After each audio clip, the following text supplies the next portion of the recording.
Hola, hola, hola, hola, ¿cómo están, colegas? Un gusto en saludarlos. Soy el doctor Luis Aneiva, servidor. Estamos ya en vivo desde las plataformas. Estamos estrenando plataforma.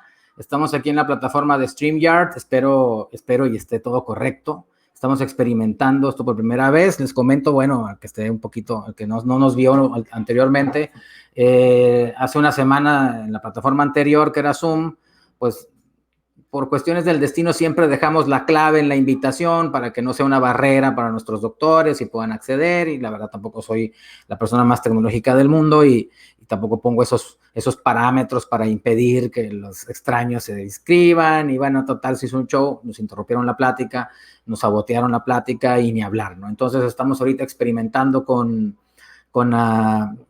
StreamYard, y StreamYard tiene la propiedad de que, bueno, no puede la gente entrar directamente aquí al aula virtual, pero sí podemos nosotros transmitir por los canales de Facebook Live en Sleepadent Lab y también por YouTube a través del canal de Sleepadent.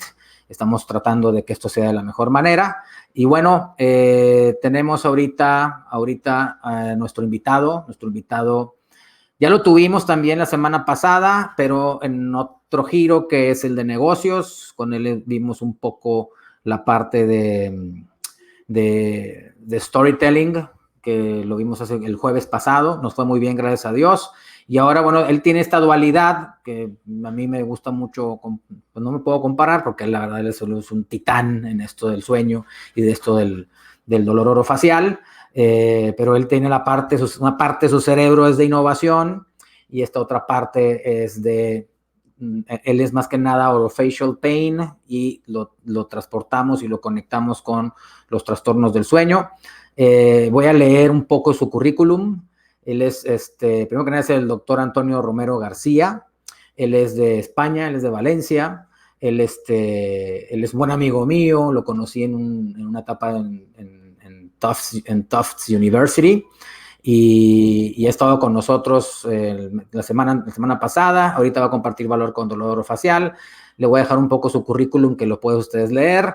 Antes de todo esto, nada más voy a hacer una pequeña mención. Van a estar conmigo, aquí está conmigo Alberto. Alberto es de Oral B. Oral B va a hacer una pequeña mención con nosotros. Alberto, voy a dejarte aquí nada más para que puedas dar tu versión, y si puedes también compartir mi pantalla, Alberto. Sí, claro Hola, que sí, Beto. doctor. ¿Cómo Sí, estás, Beto? aquí estoy, doctor. Gusto en Aquí ando. saludarte, Beto, para que puedas también transmitirles a los doctores este intercambio de valor que tenemos. Claro No que sé si sí, doctor. quieres compartir pantalla, Beto. Sí, a ver, permítame. Listo, comparto. Listo, yo espero que ya me ven, doctor.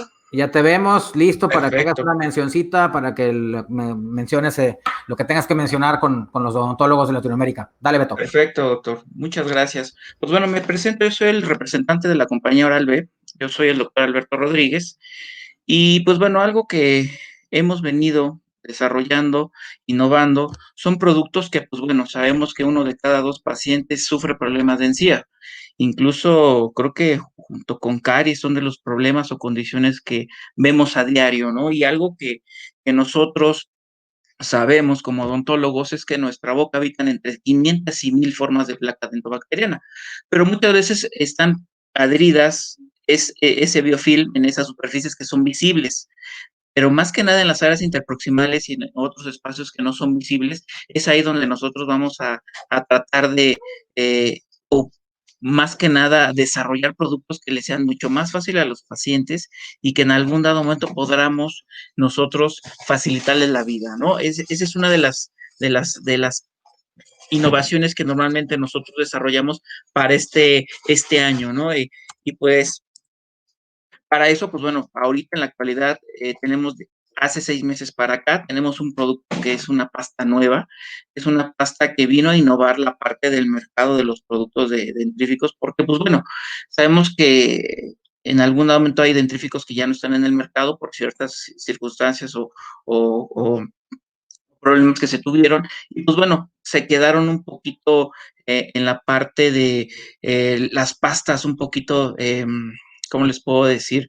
Que perdieron parte de esos productos que ya no están en el mercado, y ahorita nosotros hemos implementado una pasta que se llama Detox, es una pasta que nos va a ayudar básicamente a limpiar entre dientes y encías. De hecho, ya está en el mercado, tiene 6 meses en el mercado. Aquí en México la pueden encontrar en un costo de 70 pesos en el mercado, precio máximo.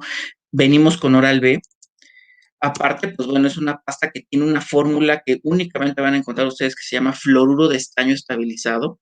Eh, Hace una microespuma que es capaz de penetrar incluso hasta en espacios entre dientes y encías. Actúa eliminando bacterias que pueden causar diversos problemas gingivales. Incluso ahorita vamos a ver un pequeño video para que ustedes se den cuenta un poquito. Eh, este fluoruro de estaño es un poderoso antibacterial. De hecho, está referenciado en los libros, en artículos, que es capaz de alcanzar incluso áreas donde pues realmente eh, no podemos ver. De hecho, aquí vemos en este pequeño video para que ustedes se den cuenta cómo pues bueno, es tan pequeño el tamaño de este fluoruro de estaño estabilizado, porque recordemos que cuando está estabilizado tiene una mayor duración o sustantibilidad en la boca, a diferencia de las fórmulas que hace 50 años estaban en el mercado. Ahí se ve cómo, pues bueno, ahí están los lipopolisacáridos que miden 1 nanómetro, la glucosa que mide 0.9 nanómetros, y hasta la parte final tenemos al estaño que mide 0.28 nanómetros de tamaño. Por eso tenemos la ventaja de que esto puede penetrar en áreas de difícil alcance, incluso podemos encontrarla hasta por debajo del encía. Hay estudios, ensayos clínicos más que nada que hemos nosotros desarrollado, y esto nos da la ventaja de que se puede mantener hasta por debajo del encía en aquellos pacientes que están en terapia periodontal. Esto puede ayudar a que, pues bueno, ese biofilm se reduzca a tal grado de que, pues bueno, el paciente mejore día a día, ¿no? Nosotros en 4 semanas les garantizamos que esto les va a empezar a ayudar y va a empezar a reducir esa inflamación y sangrado con sus pacientes, incluso hasta la formación de placa, porque sabemos que también aditamentos de ortodoncia también van enfocado mucho a desarrollar gingivitis, a desarrollar mucha placa por la difícil o la dificultad que tenemos con la parte de la placa y de los aditamentos. De hecho, tenemos 3 mecanismos de acción: es bactericida, es bacteriostático y es neutralizador, que es una de las ventajas que tiene este fluoruro de estaño estabilizado con nuestra pasta Detox. De hecho, en este video van a ver ustedes cómo pues realmente los cepillos no llegan o no pueden llegar en ciertas áreas donde pues bueno, difícilmente un cepillo puede alcanzar. Aquí vemos el estaño como bueno, parte de las bacterias cómo están con ese biofilm liberando toxinas, están desencadenando respuestas inmunológicas, y es ahí donde, pues bueno, si usamos una pasta que tenga el potencial que tiene fluoruro de estaño con Detox, va a brindar una protección del ion de estaño, como evita que el metabolismo de las bacterias empiece a reducirse, se empiecen a morir y se quedan restos de fluoruro de estaño presentes, y esto impide que haya un recrecimiento. De hecho, les puedo decir que si ustedes usan una pasta en la mañana hasta las 12 horas van a sentir que, pues bueno, la placa no se ha formado. Esa es la acción que tiene el estaño, porque también puede retardar el crecimiento de esa placa dentobacteriana. Bactericida, pues bueno, sabemos que mata, elimina esas bacterias asociadas a placa gingivitis. De hecho, se pega a la bacteria el estaño y empieza a penetrar y aumentar la permeabilidad de la membrana celular y hace lícitas las bacterias.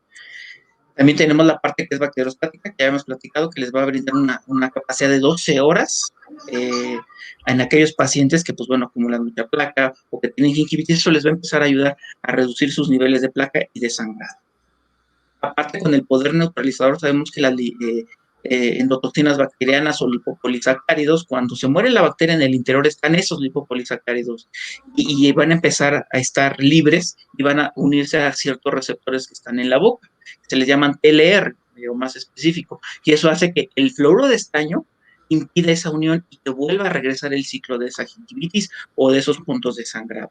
Por eso, pues bueno, tenemos un producto tan bueno en el mercado. Incluso, como yo les comentaba, tenemos este pequeño ensayo clínico que se hizo. Más adelante vamos a publicar el estudio ya completo, donde nos habla, nos dice que existe evidencia de que el fluoruro de estaño puede penetrar a nivel subgingival y mantenerse ahí por 4 milímetros y en niveles de hasta 12 horas. O sea, estamos hablando que tenemos un producto muy bueno, incluso lo podríamos alternar hasta con la clorexina, que normalmente la recomendamos mucho para enfermedad periodontal, gingivitis. Esto lo podrían usar alterno junto con el tratamiento para acelerar mucho mejor el regreso de esa encía sana del paciente. pues bueno, ya nada más para concluir, sabemos que también el fluoruro de estaño tiene fuerte acción sobre la sensibilidad, algo que también con el uso constante, también sus pacientes, nosotros les garantizamos que en la segunda semana van a empezar, en aquellos pacientes que tuvieron enfermedad periodontal, van a empezar a reducirse su hipersensibilidad en aquellos que quedaron cuellos expuestos, ¿no? Que también eso es algo que existe mucha evidencia del fluoruro de estaño estabilizado, donde con el constante uso vamos a sellar y obliterar esos túbulos dentinarios. Y pues bueno, eso es lo que yo les quería compartir, que pues bueno, tenemos esta pasta Detox en el mercado. Perfecto. Para que Perfecto. ustedes, pues bueno. ¿Dónde lo podemos conseguir, Beto? En todos los autoservicios, doctor. O sea, realmente ya tenemos bastante, ¿cómo se le llama? Bastante ya difusión o distribución en el mercado, ¿no? Esa es una ventaja que tenemos porque, pues bueno, sabemos que hasta en las farmacias de la esquina podremos encontrar esta pasta. Y a un costo de 70 pesos. Te agradezco mucho esta participación. Espero que podamos repetirle los siguientes cursos, a siguientes viernes, así un poquito, vamos avanzando. Y agradecido con la compañía Oral-B que esté presente en nuestros webinars de los viernes, Beto. Claro que sí, doctor. Pues un gusto saludarlos y pues bueno, lo que siga, doctor. Gracias, Beto. Un abrazo, doctor. Cuídense a todos. Un abrazo. Muchas gracias. Gracias a ti, Beto. Bye, bye. Bueno, y ahora sí quiero invitar aquí al escenario al buen doctor Antonio Romero García. Tony, ¿cómo estás, Tony? Un gusto en saludarte. ¿Qué tal? Buenas noches a todos desde España. Eso. Oye, qué desveladota te estoy pegando, mano. Ya son la 1 de la mañana, 1:12. Sí, 1:12 por aquí. Va, listo. Pues sin más contratiempo, Beto, voy a compartir tu pantalla. Yo me retiro y las preguntas las hacemos al final. Bienvenidos todos. Gracias, Tony. Muy bien, muchísimas gracias a todos. Ya está compartida tu pantalla. Vale, especialmente al doctor Luis Daniel Aneiva por haber contado con nosotros de nuevo, pues una semana consecutiva para acoger y para hablar de otra de nuestras grandes pasiones, que es la relación entre el dolor y el sueño. Como veréis, las diapositivas están en inglés. Esto tiene su motivo, ¿no? Porque es parte, y esto yo creo que será un auténtico lujo para todos ustedes, para todos vosotros, de las presentaciones que suelo hacer en la Universidad de Tufts. Yo espero que, pese a que aquí estemos ya de madrugada, es como ha dicho Luis Daniel, la 1:12 de la mañana, es un poco tarde, pero espero que al final de la charla no acabéis todos como esta clase, sino que os haya despertado algo de curiosidad. Yo, como decía Luis Daniel, el doctor Aneiva, yo vengo de Valencia, pero y sigo desarrollando mi labor docente en la Universidad de Valencia, en el Departamento de Ortodoncia, enseñando trastornos temporomandibulares, pero actualmente la universidad donde estoy quizás más vinculado de una manera más continua es en la Universidad de Tufts, en Boston. Ahí fue donde conocí a Luis Daniel Aneiva. Yo hice mi mini residencia en Dental Sleep Medicine. Es algo que os recomiendo a todos los que os queráis ver involucrados en el campo de la medicina dental del sueño. Es una mini residencia de módulos, pero entre módulo y módulo hay muchísimo trabajo que hacer. Y aquí, bajo la dirección extraordinaria del doctor Leopoldo Correa, pues tenemos participación de otros grandes monstruos de la medicina dental del sueño, como puede ser el doctor Jamison Spencer, el doctor Jonathan Parker, el doctor Nosir Mehta, el doctor John Remers, la doctora Audrey June. Y yo actualmente pues me siento también muy afortunado de formar parte del staff de la mini residencia de medicina dental del sueño en la Universidad de Tufts. Esto fue uno de los caminos que a mí me condujo a profundizar en el campo de la medicina dental del sueño, porque cuando yo fui por primera vez a la Universidad de Montreal, al laboratorio del sueño del doctor Gilles Lavin, yo que estoy dedicado única y exclusivamente al tratamiento de los trastornos temporomandibulares, el dolor orofacial y la medicina oral del sueño, pues quizá miraba sobre todo a la parte de arriba de esta ecuación, y sobre todo está interesado en la relación entre el bruxismo del sueño y el dolor. Y quizás de este viejo paradigma de que la relación entre el dolor de cabeza, el dolor de la articulación temporomandibular y de la musculatura masticatoria con el bruxismo era debida a la excesiva actividad rítmica muscular masticatoria y al apretamiento, en aquel momento se me desmontó, porque el doctor Gil Lavin muy generosamente me regaló un libro que veréis después que se llama Sleep and Pain. Está publicado por la International Association for the Study of the Pain, donde es el libro que es un gran paracaídas porque te abre la mente. Y él fue el que me introdujo en el estudio y en el interés del sueño y de la relación del sueño y el dolor crónico. Hoy en día ya sabemos que la relación entre el bruxismo, las cefaleas, el dolor, no es solo la parte de arriba de la ecuación, sino que en muchos casos el bruxismo del sueño se considera como un factor incluso protector o una relación de microdespertar, y que en algunos de los casos puede estar relacionado con los trastornos respiratorios relacionados con el sueño, sobre todo con la apnea obstructiva, pero que también los trastornos respiratorios relacionados con el sueño pueden tener su incidencia a la hora de provocar cefaleas y dolor facial por otras vías diferentes, como puede ser la fragmentación o la presencia de hipoxia y de hipercambio. Quizás la relación entre el dolor y el sueño sea una relación un poco paradójica, porque aunque el dolor nosotros lo consideremos como resultado de un proceso sensorial o sensitivo que esté interpretado por un individuo consciente como una sensación desagradable desde el punto de vista sensorial o emocional, y por lo tanto una experiencia, el dolor, por lo tanto, sería igual a hipervigilancia y conciencia. Sabemos que, aunque en el sueño existan bajos niveles de conciencia, todavía la reactividad o la reacción al dolor puede ser posible. Entonces, esto nos sugiere que existe una relación un poco paradójica. Y aunque también sepamos que el sueño y el dolor de entrada involucren a redes neuronales que de entrada pudieran ser opuestas, es decir, hay zonas a nivel del tálamo, la ínsula, el córtex cingulado anterior o el córtex prefrontal que se activan a nivel o cuando existe dolor y que están atenuadas cuando existe el sueño. Esa relación de equilibrio no siempre es así. Y autores como Nofringer, que realizaron estudios con tomografía por emisión de positrones y con resonancia magnética funcional cerebral, ya describieron hace muchos años, hace más de 15 años, un overlap significativo entre la neuromatriz del sueño y la neuromatriz que estuviera relacionado con los procesos dolorosos.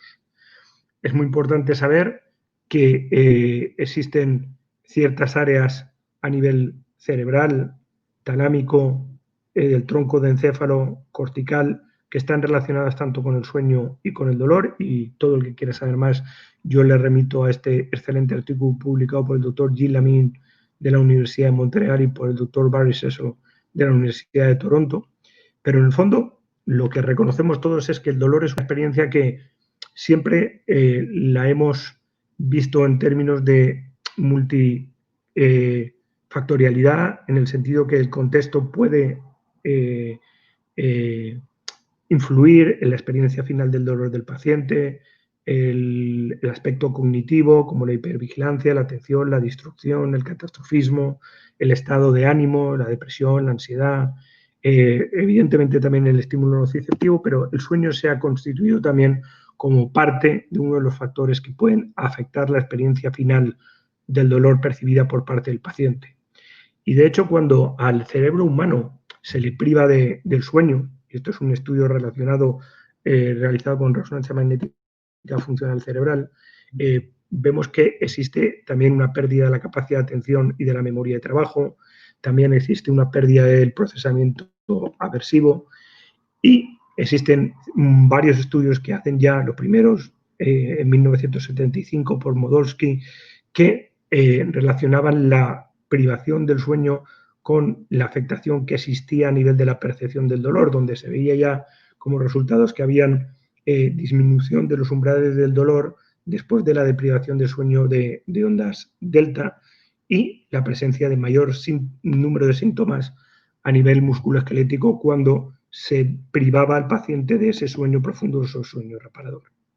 Es importante reconocer que la relación entre el sueño y el dolor es completamente diferente cuando estamos hablando de dolor agudo y dolor crónico, ya que el dolor agudo es un dolor que se produce a corto plazo y aunque el impacto en la calidad del sueño del paciente pueda ser significativa, por lo general no tiene una gran influencia a largo plazo. Esto significa que estamos enfrentándonos ante un modelo puramente lineal. Sin embargo, cuando hablamos de dolor crónico la cosa cambia bastante, ¿no? Estamos hablando ya de entrada de una relación quizás un poco lo que llamamos un modelo circular, porque existe una relación secuencial entre lo que es la intensidad del dolor y la afectación en la calidad del sueño. Esto quiere decir que una noche de sueño pobre o poco reparador, por lo general, va seguida de un día en el cual el paciente percibe más el dolor, y que un día en el cual el paciente tiene más intensidad o percibe más el dolor, también está seguido de una noche que tiene un sueño de peor calidad o poco reparador. Esto quiere decir que ya en aquellos aspectos puramente relacionados con el dolor crónico, el modelo lineal se vuelve un modelo circular, y en estos casos de dolor crónicos tiene, por lo general, una influencia a largo plazo y un impacto bastante negativo en la calidad del sueño del paciente.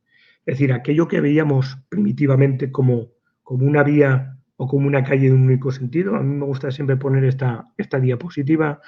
No sé cuáles de vosotros habéis visitado la ciudad de Praga, pero esto es una calle en la ciudad de Praga donde solo puedes ir en un sentido o en otro dependiendo de cómo está señalada la luz del semáforo, puedes ir hacia abajo o puedes ir hacia arriba. Pues bien, este modelo lineal se ha convertido hoy en un modelo circular, en una autopista de doble dirección y de varios canales, porque existen muchos factores que pueden afectar a la calidad del sueño del paciente y, por lo tanto, también tener un impacto, como hemos dicho anteriormente, en el dolor, en esa experiencia que llamamos dolor tal y como la percibe el paciente. Existe un impacto que se ha determinado del dolor sobre los diferentes estadios de sueño, y hay estudios realizados sobre condiciones crónicas dolorosas como puede ser fibromialgia, dolor crónico diseminado, artritis reumatoide, espondilitis anquilosante, osteoartritis y migraña y cefalea extensional, donde vemos que existe una relación muy definida sobre alteraciones en parámetros polisomnográficos muy definidos, como puede ser la continuidad del sueño, cambios a nivel de la arquitectura del sueño, de la fase del sueño, cambios a nivel de parámetros respiratorios, como puede ser el índice de apnea e hipopnea, u otros parámetros, sobre todo en cuanto a la activación a nivel cortical. Y quizás los efectos que se ha visto en estos estudios polisomnográficos que más se repiten en los pacientes que tienen dolor es una disminución del sueño en ondas lentas, un aumento de los cambios en los estadios de sueño, una intrusión de ondas alfa en el sueño delta o el sueño profundo, un aumento de los complejos CAS, un aumento de los microdespertares, una disminución del tiempo total del sueño, y todos estos parámetros polisomnográficos que por lo general se ven alterados en aquellos pacientes que sufren de procesos dolorosos, vuelven a la normalidad, o ese patrón retorna a la normalidad cuando el dolor se resuelve. Es importante también determinar que cuando reducimos de modo experimental el tiempo total del dolor o realizamos una disrupción selectiva del sueño ondas delta o del sueño REM, esto evoca la presencia de dolor de tipo musculoesquelético, provoca también una disminución del umbral de dolor y un aumento, por lo tanto, de la sensibilidad al mismo, y también puede disminuir el efecto antinociceptivo de la morfina. Es decir, estos parámetros experimentales de alteración del sueño crean o evocan mayor sensibilidad al dolor, sobre todo desde el punto de vista del dolor musculoesquelético. Por lo general existe aquello que denominamos la regla de las 4 horas, que significa que la pérdida de 4 o más horas de sueño, y específicamente del sueño REM, causan hiperalgesia al día siguiente.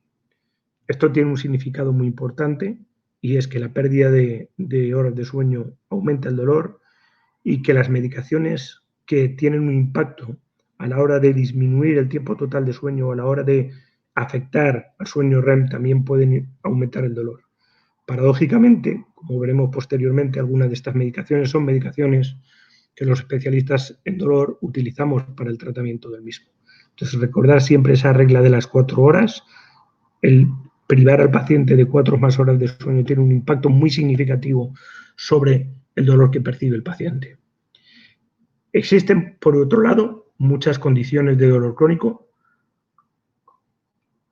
en las cuales los trastornos del sueño han sido claramente documentados.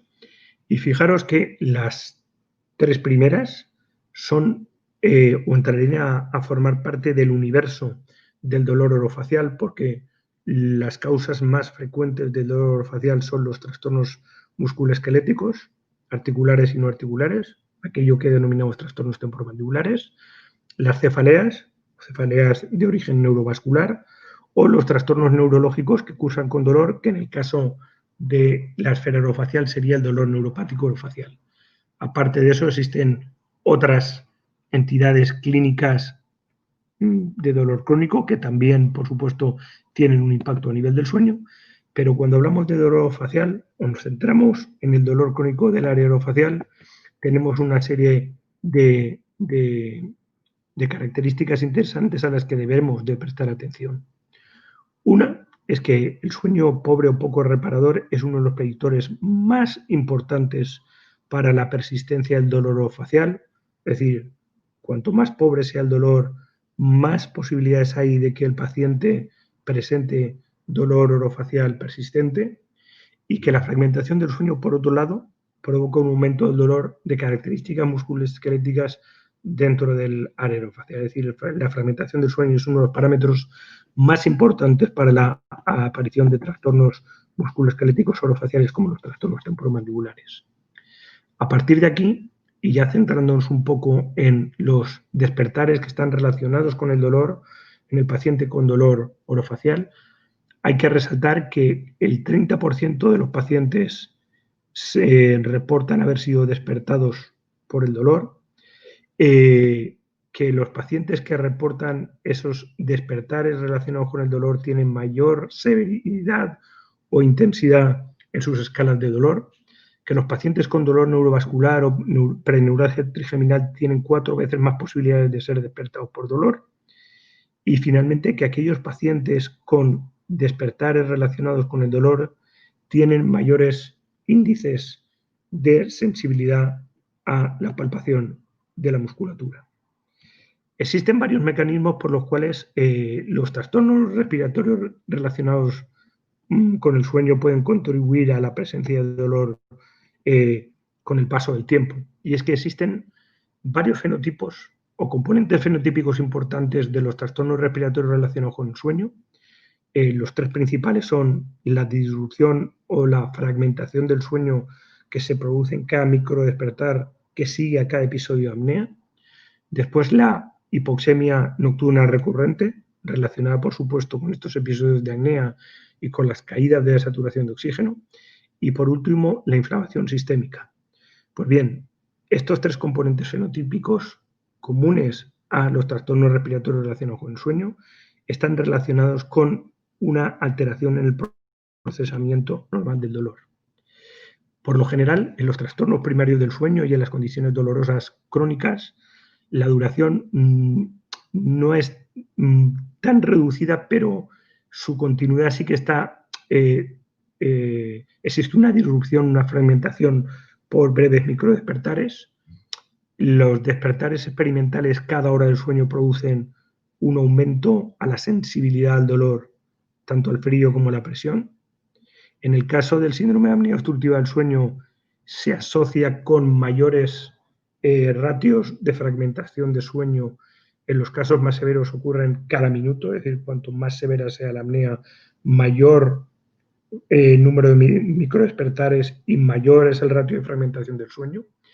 Y que los pacientes con apnea obstructiva del sueño por lo general son hiperalgésicos al calor experimental y a la presión, en contraposición a lo que podrían ser los individuos sanos o los pacientes con insomnio. Esto es un estudio que se realizó en el año 2011, en el cual se demostraba que el tratamiento con dispositivos de presión positiva controlada, es decir, con el CPAP, podía reducir la intensidad o la sensibilidad al dolor en los pacientes con apnea obstructiva del sueño. Todavía no se sabe mucho del por qué el tratamiento con CPAP era capaz de reducir esa sensibilidad al dolor y los mecanismos todavía necesitan ser identificados. Las preguntas que surgen evidentemente es que si es el resultado, el efecto es el resultado de el mejorar la continuidad del sueño y por lo tanto reducir la fragmentación o bien mejorar la oxigenación. Si esta fisiología del sueño alterada por el dolor que percibe el paciente tiene y su modulación de esa sensación dolorosa tiene lugar a nivel central o periférico, si ese modelo predictivo de sensibilidad al calor radiante se puede extender a otras modalidades de dolor, por ejemplo, al frío o la estimulación mecánica u otras modalidades sensitivas, y qué paciente o qué porcentaje de pacientes con apnea obstructiva severa tienen situaciones de comorbilidad y si esas situaciones de apnea obstructiva del sueño no tratadas pudieran tener la posibilidad de exacerbar la condición dolorosa. Porque cuando nos realizamos una serie de preguntas, ¿no? Y es decir, son los compañeros de los pacientes que tienen apnea obstructiva del sueño los que reportan mayor dolor musculoesquelético. Hay muchas veces que el que de verdad sufre más dolor musculoesquelético no es el paciente con apnea del sueño, sino su compañero de cama, y esto es secundario a que es el compañero de cama el que hay muchas veces que por el ronquido tiene mayor número de fragmentaciones.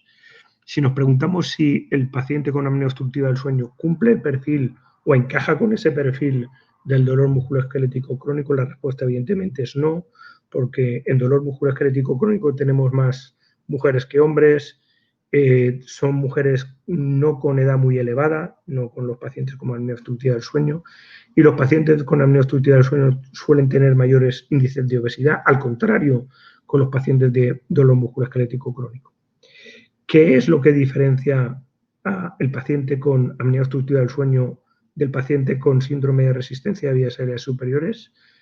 ¿Es la fragmentación del sueño o es la hipoxemia? Pues evidentemente en el paciente con apnea obstructiva del sueño existen unas características que son diferentes al paciente con síndrome de resistencia de vías aéreas superiores, y es que en el paciente con resistencia de vías aéreas superiores existe más número de microdespertares o un sueño más fragmentado, pero que no se cumple el criterio de apnea o hipoapnea, y esa combinación resulta en una colección de síntomas diferentes a la apnea obstructiva del sueño, y muchos de ellos pueden estar relacionados con lo que llamamos síndromes somáticos funcionales.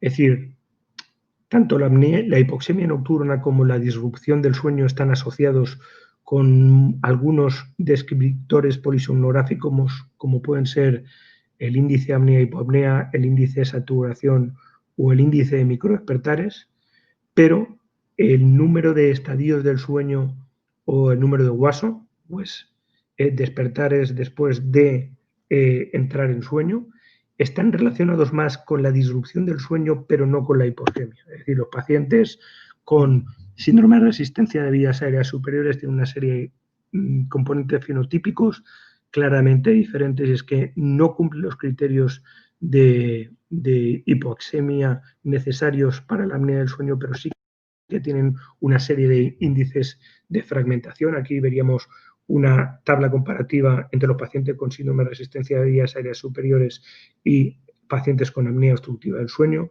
y vemos que en cuanto a edad, ratio hombre-mujer, otros parámetros, pero sobre todo la relación con los síndromes somáticos funcionales en los pacientes con apnea obstructiva del sueño es rara, pero es muy frecuente en los pacientes que tienen síndrome de resistencia de vías aéreas superiores, donde existe una mayor tendencia a la presencia de esos síndromes somáticos funcionales, o por lo menos a su asociación con la presencia de depresión, ansiedad, síndrome de fatiga crónica, síndrome del colon irritable, fibromialgia, etc. Es decir, existen una serie de hallazgos contradictorios en cuanto a la relación de la severidad del trastorno respiratorio relacionado con el sueño, basadas cuando nos centramos en el índice de apneas e hipopneas y el reporte de dolor y su intensidad.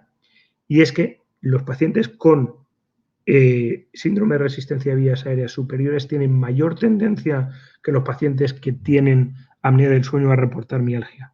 Esto significa que la disminución a la sensibilidad al dolor, es decir, el aumento, la disminución del umbral a ese dolor está más relacionado con la fragmentación del sueño que con la hipoxemia nocturna. Esto nos lleva a preguntarnos si estos dos componentes fenotípicos de la apnea obstructiva del sueño ejercen efectos opuestos en el comportamiento del dolor. Es decir, parece ser que la disrupción del sueño provoca un empeoramiento del dolor mientras la hipoxemia nocturna mejora el dolor. Pero entonces nos preguntaríamos, ¿y qué pasa entonces con las cefaleas matutinas que están relacionadas con la hipercapnia? Esto no cuadra aquí, es decir, no existe una serie de respuestas absolutas, ¿no?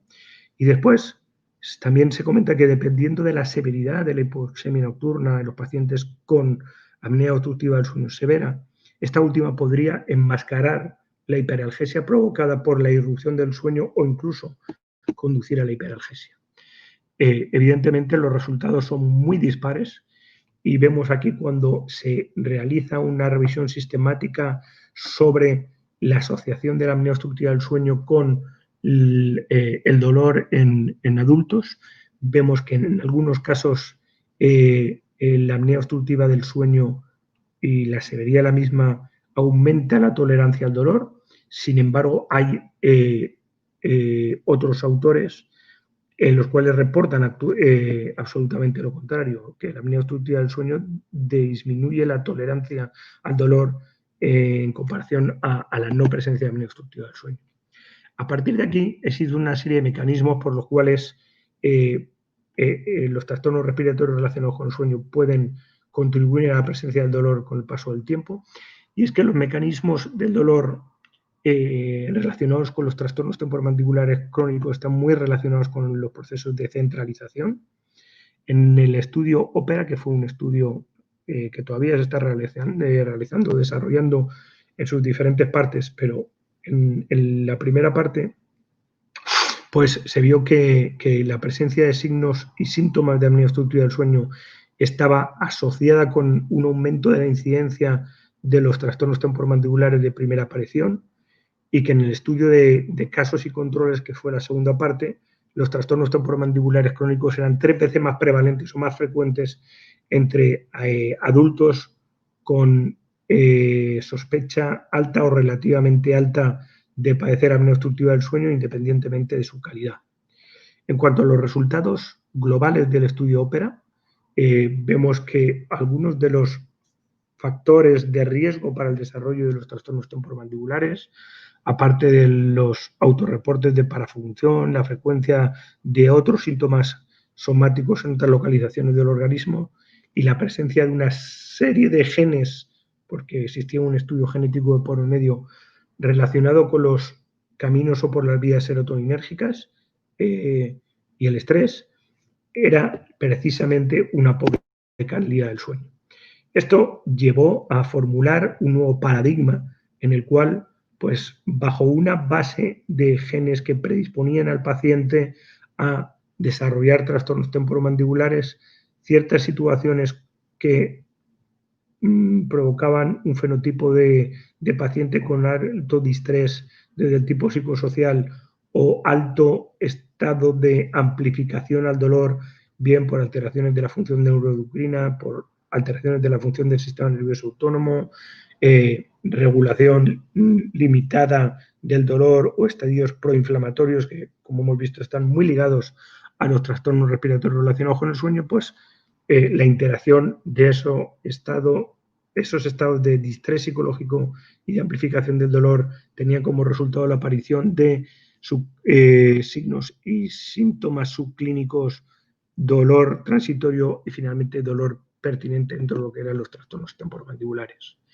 Al final, la sensibilización central y la amplificación del dolor están presentes y esto provoca una disminución de la capacidad de actuación del sistema inhibitorio descendente vía vasoreceptores. Se ha demostrado también que la resistencia inspiratoria de tipo experimental, y esto se podría traducir en cierto modo al síndrome de resistencia de vías aéreas superiores o también a la apnea obstructiva del sueño, reduce la sensibilidad del reflejo a los vasoreceptores en humanos y que esto podría estar relacionado con la presencia o con el desarrollo de trastornos temporomandibulares. Hoy en día también se están explorando otras vías y se ha visto que los trastornos del sueño tienen relación con la sensibilización central en pacientes con dolor crónico, no solo por las vías clásicas, sino también por una situación de neuroinflamación resultado de una sobreactivación de las células gliales que conducen también a una perpetuación de esa sensibilización central. Es decir, no estamos hablando de mecanismos puramente neuronales, sino también del papel de la glía. De hecho, existe un creciente número de estudios en los cuales la investigación animal soporta la idea de que una actividad glial aberrante podría ser un mecanismo subyacente, incluso un mecanismo etiológico para el desarrollo de la sensibilización central.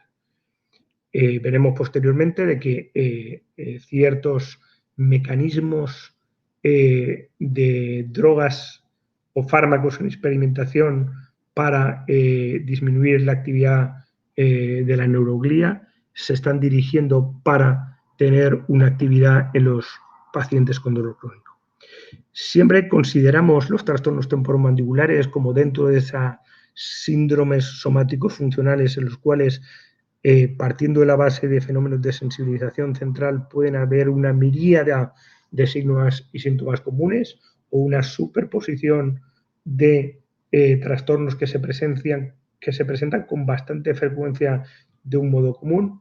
Y de hecho, los pacientes que tienen cefaleas tensionales, síndrome colon irritable, síndrome de fatiga crónica, fibromialgia, estrés postraumático, síndrome de piernas inquietas y trastornos temporomandibulares se presentan, como he dicho, con mucha frecuencia.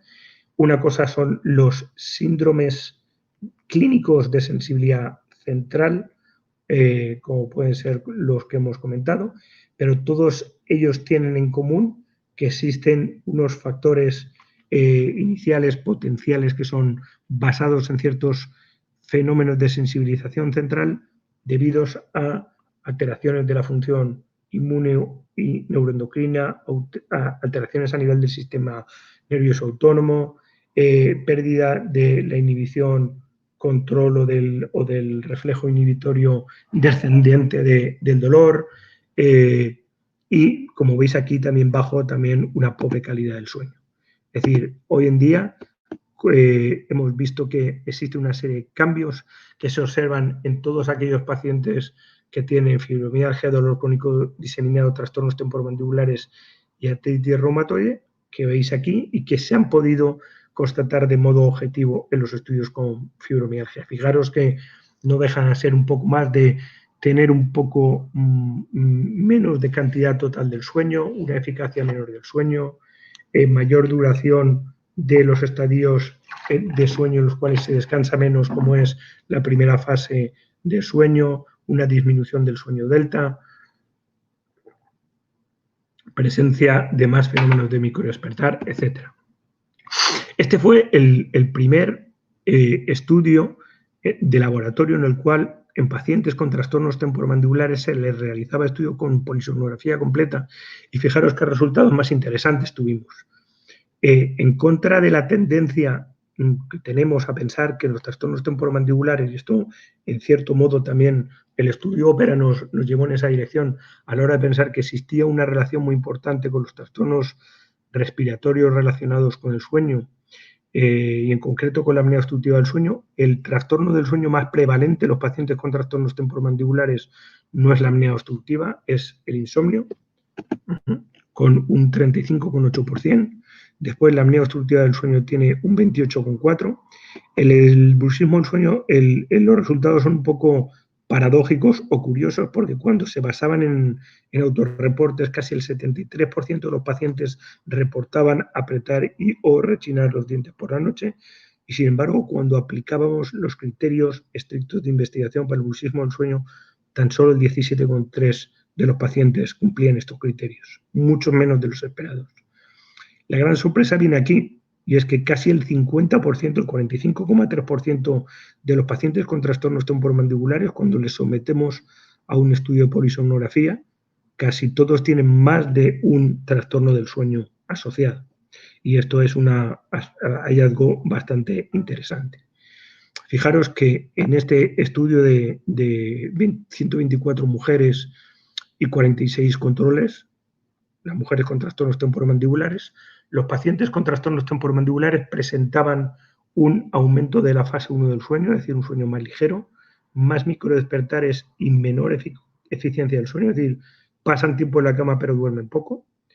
Los trastornos temporomandibulares o los pacientes con trastornos temporomandibulares presentaban mayor número de microdespertares relacionados con cualquier tipo de evento respiratorio, sobre todo con los RERAs, que son los microdespertares relacionados con los esfuerzos respiratorios, y que el índice de eventos respiratorios relacionados con esos microdespertares, esos esfuerzos respiratorios, estaba directamente relacionado, y que son el marcador polisomnográfico más importante del síndrome de resistencia de vías aéreas superiores, es el acrónimo de microdespertar relacionados con el esfuerzo respiratorio, related for arousals, estaba más relacionado con la presencia de signos subjetivos de dolor miofacial la noche en la cual se realizaba el estudio polisomnográfico.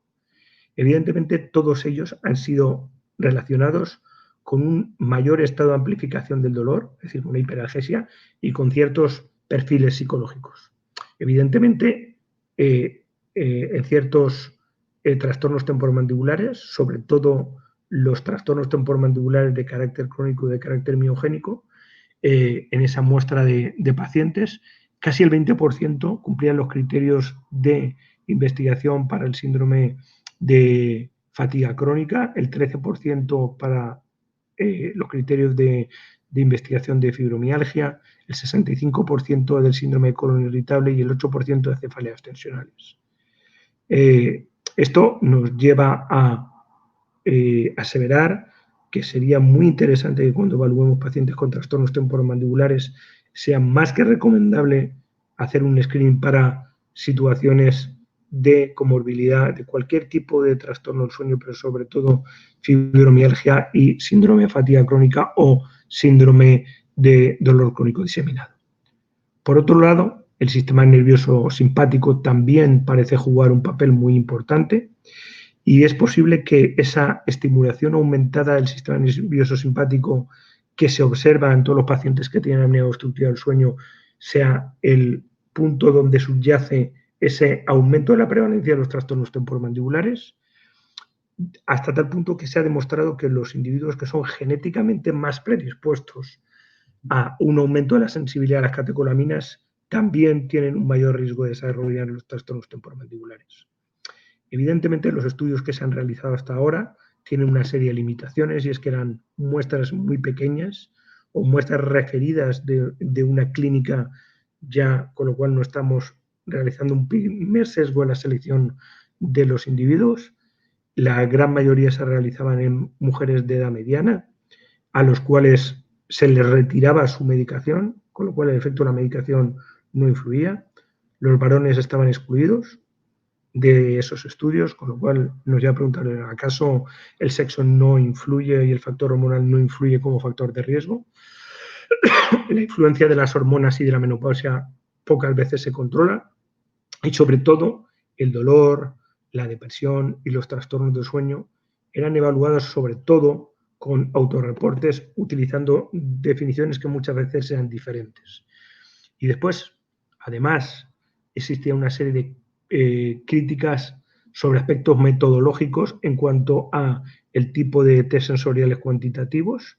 Casi siempre se utiliza umbrales de tolerancia o umbrales de reporte de la presencia de sintomatología dolorosa, sobre todo hablando de hiperalgesia y algunos alodinia. No se controlan las situaciones de comorbilidad, no se realizaban estudios poligráficos durante 24 horas para controlar los ritmos de ciclo vigilia. Los estudios polisomnográficos solo se realizaban con una noche, con lo cual el efecto de la primera noche nos lo estamos saltando un poquito. Y después que los estudios cuantitativos desde el punto de vista poligráfico muchas veces están contaminados por el movimiento de miembros o eventos respiratorios o la administración de ciertos medicamentos que pudieran alterar también el sueño. Evidentemente podemos sobreponernos a estas limitaciones utilizando unas metodologías de investigación muchísimo más estrictas que incluyan el empleo de cuestionarios para la detección de factores psicológicos, como puede ser el cuestionario McGill, el Minnesota Multifaceted Pain Inventory, el IMPACT, después algunos para depresión, como el SCL-90 o el cuestionario de Beck, algunos que están más orientados a la calidad del sueño, como puede ser el cuestionario de Pittsburgh, algunos más orientados a la apnea del sueño, como puede ser el test de Epworth o el test de Stop-Bank. Sería interesante que, por supuesto, utilizáramos test sensoriales cuantitativos para ver el tipo de fibra que está afectada y no solo basarnos en algunos modelos de estimulación manual, de presión, sino también de estímulos térmicos, eléctricos y químicos, utilizar un mayor rango de herramientas para realizar nuestros estudios del sueño, no solo la polisomnografía en laboratorio, sino también utilizar registros poligráficos ambulatorios, estudios de tipo domiciliario y después dispositivos de tipo actigráfico que cada vez se están haciendo más populares. Sin embargo, hay que tener cuidado, ¿no?, con la realización de estudios domiciliarios. El término más preciso quizás sería monitorización cardiorrespiratoria, que al fin y al cabo es lo que hacen. Es importante saber que tiene una serie de limitaciones y es que no diferencian de cuando estamos dormidos o cuando estamos despiertos. No hay registro de la actividad cortical, registran la respiración, el ritmo cardíaco, el esfuerzo tóraco-abdominal y la saturación de oxígeno. Y la gran mayoría de ellos van a sobreestimar la severidad de la apnea del sueño. Pueden ser útiles para el screening en poblaciones de alto riesgo, pero van a perder por el camino el diagnóstico con muchos casos de apnea obstructiva del sueño. Y los estudios con monocanal, por ejemplo, la oximetría nocturna, también van a perder todos aquellos trastornos respiratorios relacionados con el sueño que tengan algún tipo de relación con los eventos de microdespertares corticales.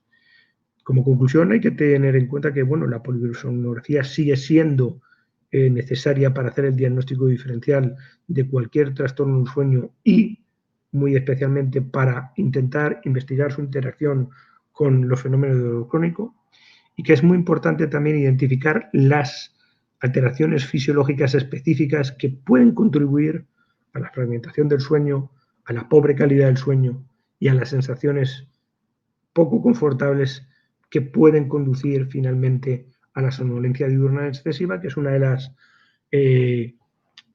cosas que nos ponen en alerta de cara a sospechar que el paciente pudiera tener un trastorno respiratorio relacionado con el sueño.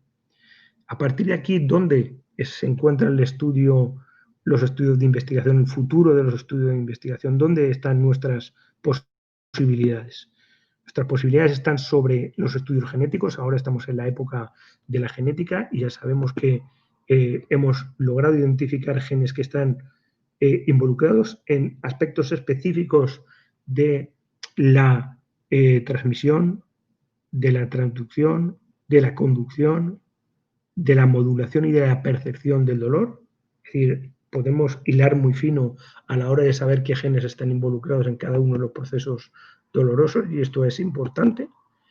En el campo de el dolor y la genética se han visto que existen ciertos marcadores genéticos relacionados con un sueño pobre y su interacción con el dolor, como es el gen de la catecolamina o metiltransferasa, es decir, los pacientes que tienen polimorfismo de este gen tienen mayor sensibilidad al dolor. En el caso del antígeno leucocítico humano, tiene relación positiva con la narcolepsia, los trastornos del sueño REM y el sonambulismo. Sin embargo, no se ha demostrado con la apnea del sueño, las alteraciones del ritmo circadiano, etc. Y el gen transportador de la colina, se ha visto que el riesgo de alteraciones del sueño y dolor es más alto en pacientes que tienen un perfil autonómico colinérgico cardíaco, y por lo tanto las variaciones polimórficas de este gen pueden conducir a una susceptibilidad a sufrir más dolor. Todo esto os daría dos referencias importantes. Una está publicada por la IAS, que es el cerebro y su adaptación al dolor, que habla mucho de la neurociencia del dolor, y otro sobre la neuroimagen del sueño y los trastornos del sueño. Fijaros que el autor es Noflinger, que fue el primero que descubrió esa overlap en la neuromatriz del sueño y la neuromatriz del dolor, donde existen estudios de resonancia magnética funcional para ayudar a comprender mejor qué es lo que está pasando a nivel del sistema nervioso central en el sueño, pero también en el dolor. Y cada vez, bueno, pues utilizamos más, sobre todo desde el punto de vista de investigación, estudios de imagen cerebral, sobre todo dos, que es la tomografía de emisión de positrones o la resonancia magnética funcional cerebral, de cara fundamentalmente a localizar ciertas áreas disfuncionales en cuanto a lo que es el procesamiento del dolor, tanto en el sistema nervioso central como en el sistema nervioso periférico, y evaluar cambios en la actividad en las áreas cerebrales que tienen relación con el sueño. Por ejemplo, en pacientes con fibromialgia se ha visto que la conectividad intrínseca a nivel de ciertas áreas cerebrales está afectada, y hay una mayor conectividad en pacientes que tienen fibromialgia a nivel de ciertas estructuras cerebrales. Y en el caso de los trastornos temporomandibulares de origen idiopático, se ha visto que existen anomalías en el funcionamiento del complejo trigeminal, y estos estudios con neuroimagen nos han ayudado mucho a la hora de comprender desde el punto de vista de la investigación qué es lo que pasa en el cerebro cuando el paciente sufre dolor, qué es lo que pasa en el cerebro cuando el paciente está dormido o se despierta, cuál es la relación entre las alteraciones del sueño y el dolor, pero tienen una serie de peros que están basados sobre todo en ciertos parámetros éticos. ¿De verdad necesitamos realizarle a todos los pacientes este tipo de estudio? ¿De verdad son tan buenos? ¿Cuándo deberían usarse? ¿Y quién marca las pautas para que se usen? Evidentemente existe una serie de direcciones futuras en cuanto a lo que es la detección del dolor y la detección de biomarcadores relacionados con el dolor, y los estudios con neuroimagen del sistema nervioso central avanzan sobre todo en la comprensión de esos mecanismos y señalan las vías de futuras dianas terapéuticas desde el punto de vista farmacológico, desde el punto de vista de la estimulación magnética transcraneal, por ejemplo, y son o abren el camino a lo que es la medicina personalizada. Desde el punto de vista de la detección, identifican las diferencias entre el dolor y trastornos o condiciones relacionadas como trastornos afectivos, investigan diferentes condiciones dolorosas para determinar cómo de comunes son, caracterizan las características que distinguen el dolor físico del dolor imaginario, etcétera. Incluyan o incorporan técnicas de imagen multimodal para mejorar lo que es la clasificación, que se puede al mismo tiempo combinar con la medicina genómica o con otros biomarcadores, pero es muy importante no abusar de esa tecnología.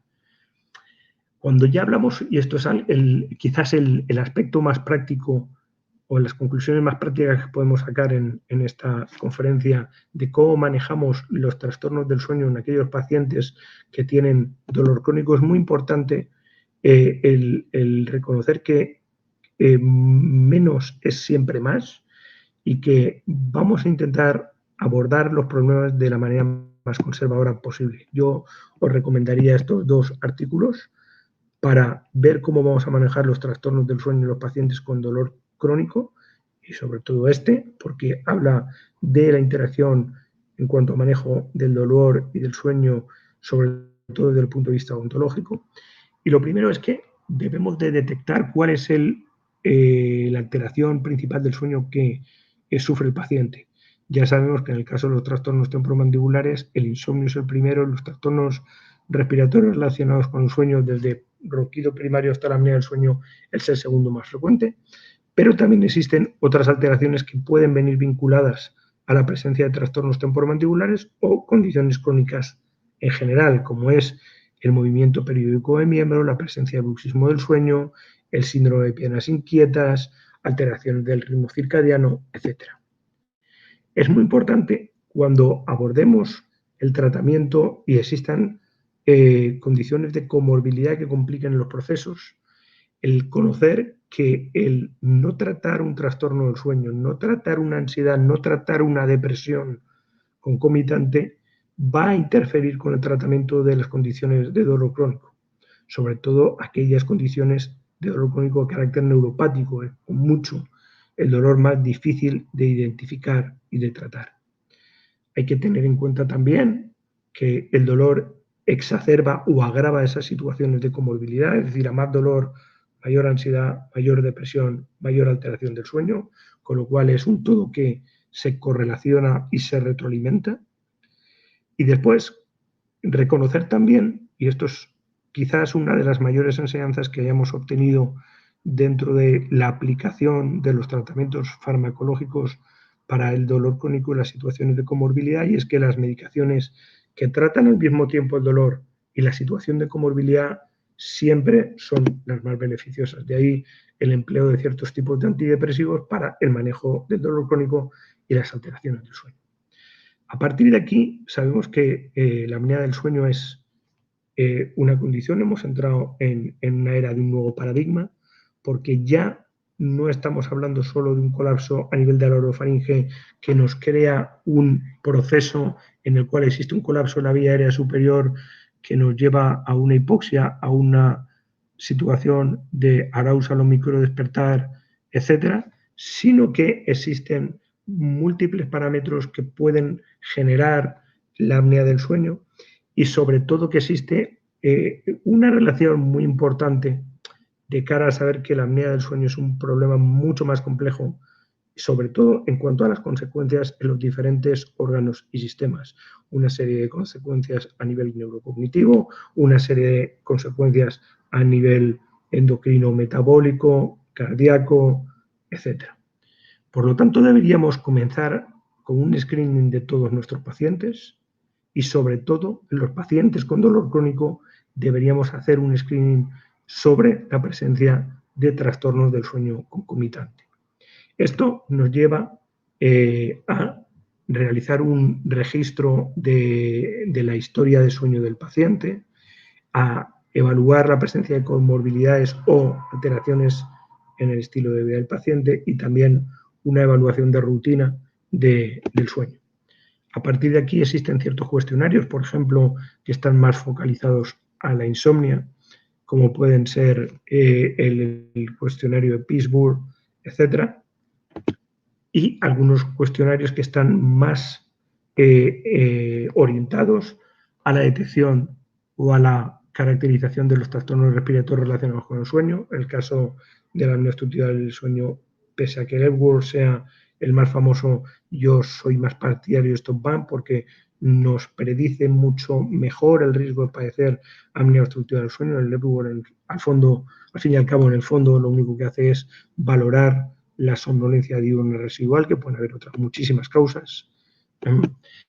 Y a partir de aquí es muy importante que nosotros, cuando realicemos ese screening, realicemos sobre todo un barrido de aquellos factores de riesgo para padecer apnea obstructiva del sueño.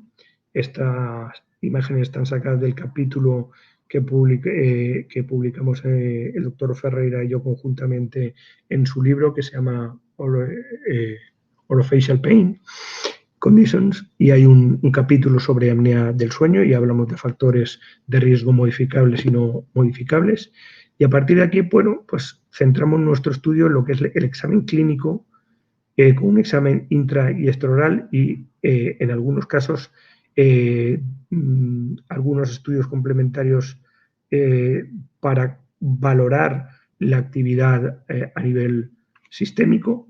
Y hay que reconocer que, bueno, que en el fondo el profesional médico encargado del manejo de los trastornos del sueño o sobre todo de la apnea obstructiva del sueño, al final se va a convertir en un equipo en el cual el cardiólogo va a tener su papel, el psiquiatra va a tener su papel, el neurólogo va a tener su papel, el endocrino va a tener su papel, el otorrino va a tener su papel y nosotros como dentista vamos a tener también nuestro papel. Al final lo que tenemos que hacer es trabajar en equipo de tal manera que podamos encajar mucho mejor las piezas del puzzle. ¿Cuándo vamos a necesitar un estudio poligráfico? Sobre todo en aquellas situaciones donde exista una somnolencia frecuente. En esos casos es mandatorio, por así decirlo, el realizar algún tipo de estudio por lo menos poligráfico, donde exista una situación de fatiga persistente con un sueño no reparador. En aquellos casos en los que existen accidentes de tráfico o accidentes relacionados con actividad laboral, cuando existan trastornos respiratorios relacionados con el sueño, movimiento periódico de piernas y también cefaleas relacionadas con el sueño. Sin embargo, hay que tener en cuenta que el advenimiento de dispositivos de monitorización portátil o monitorización doméstica del sueño no es ni mucho menos la panacea. Nosotros los dentistas lo utilizamos, pero debemos de saber cuáles son las limitaciones y tener claro en nuestra mente que nosotros no somos quien para diagnosticar un trastorno del sueño utilizando este tipo de dispositivos, y solo en conjunción con una evaluación profunda del sueño del paciente tienen una justificación desde el punto de vista diagnóstico. Por ejemplo, no son apropiados para diagnosticar apnea obstructiva del sueño en pacientes que tengan situaciones de comorbilidad médica como enfermedad pulmonar, trastornos neuromusculares, insuficiencia cardíaca o congestiva, etc. O cuando se sospeche cualquier otro tipo de trastorno del sueño concomitante o comórbido, lo cual ya sabemos que es bastante frecuente. Sin embargo, pueden estar indicadas cuando la polisomnografía en laboratorio o el laboratorio del sueño no es posible debido a la presencia de inmovilidad severa, condiciones de seguridad o enfermedad crítica. En las unidades de críticos, por ejemplo, sí que estarían indicadas, y en nuestro caso, sobre todo, para monitorizar la respuesta a el empleo de dispositivos intraorales. Como conclusión, seguimos considerando a día de hoy la polisomnografía completa como el gold estándar para el diagnóstico de los trastornos del sueño, incluido también el bruxismo del sueño, sobre todo cuando vayamos a hacer investigación. Hay que evaluar cuál es la higiene del sueño de ese paciente en cuanto a el ambiente en el cual duerme el paciente, qué ciclos de sueño vigilia tiene el paciente, los hábitos, el estilo de vida, las siestas. Por ejemplo, las siestas que duren más allá de media hora hay que intentar limitarlas. Y también hay que tener en cuenta que, independientemente de que cada uno de nosotros tengamos ritmos circadianos diferentes, que en algunas situaciones están marcadas por nuestras propias condiciones laborales, pilotos que vuelan o sobrepasan usos horarios con mucha frecuencia, trabajadores a turnos, etc. Hay que tener en cuenta que muchos de los procesos dolorosos también son dependientes de los ritmos circadianos y que en función de la hora del día o de la noche hay más posibilidad de tener mayor grado de sensibilidad al frío, al calor, a la estimulación eléctrica o al reflejo nociceptivo. Es decir, todo esto está también regulado por nuestro reloj biológico interno. A partir de aquí, el bruxismo, el insomnio y la apnea obstructiva del sueño tienen una relación directa, y hay que realizar una serie de intervenciones que, si os fijáis aquí en el diagrama de la derecha, están más dirigidas hacia intervenciones conductuales, algunas de carácter farmacológico y combinaciones de las mismas. Es decir, siempre intentamos funcionar de la manera más biopsicosocial posible, porque reconocemos ese aspecto biopsicosocial del dolor. Antes pasábamos o hemos pasado de una filosofía o de un enfoque quizás demasiado mecanicista a este reconocimiento de que en esa experiencia final de dolor del paciente entran en juego muchos factores, algunos de ellos no tan relacionados con el estímulo nociceptivo, sino con el dolor. Y hay que relacionar el dolor como experiencia global, hacía referencia. Hay que reconocer esa conexión entre el cuerpo y la mente, es decir, estamos ante un problema global, y que aquellas medidas de fisioterapia, de enfoque cognitivo-conductual de cara a regular las rutinas, relajación, en la tarde evitar llevar a casa, intentar realizar siestas bien cortas durante el día, etcétera, suelen ser más efectivas. Es decir, todas estas estrategias que se proponen para manejar los problemas del sueño en los pacientes que tienen dolor crónico no suelen ser más que el empleo del más común de los sentidos, evitar excitantes, evitar tener una tele en la habitación y tener un ambiente lo más confortable posible. Es decir, deberíamos de considerar siempre nuestro entorno del sueño como un templo sagrado que hay que cuidar en cuanto a luz, en cuanto, evidentemente, a iluminación, humedad, comodidad, etcétera. Y, sin embargo, hay que reconocer que nuestro estilo de vida actual es siempre buscar más y más rápido. A mí me gusta esta frase de Dalai Lama porque define muy bien un poco la trampa en la que caemos los seres humanos. Es que dice que el hombre sacrifica su salud en aras de obtener dinero y después se gasta todo el dinero para recuperar la salud que ha perdido buscando ese dinero. A mí me gusta mucho esta filosofía, que es la filosofía del Ikigai, que habla de que todos debemos encontrar un equilibrio entre pasión, misión, vocación y profesión, es decir, lo que amamos, en lo que somos buenos, lo que el mundo necesita y por lo que nos pagan, y quizás encontrar el equilibrio en esos 4 aspectos es lo que nos lleve a evitar caer en la trampa del siglo XXI.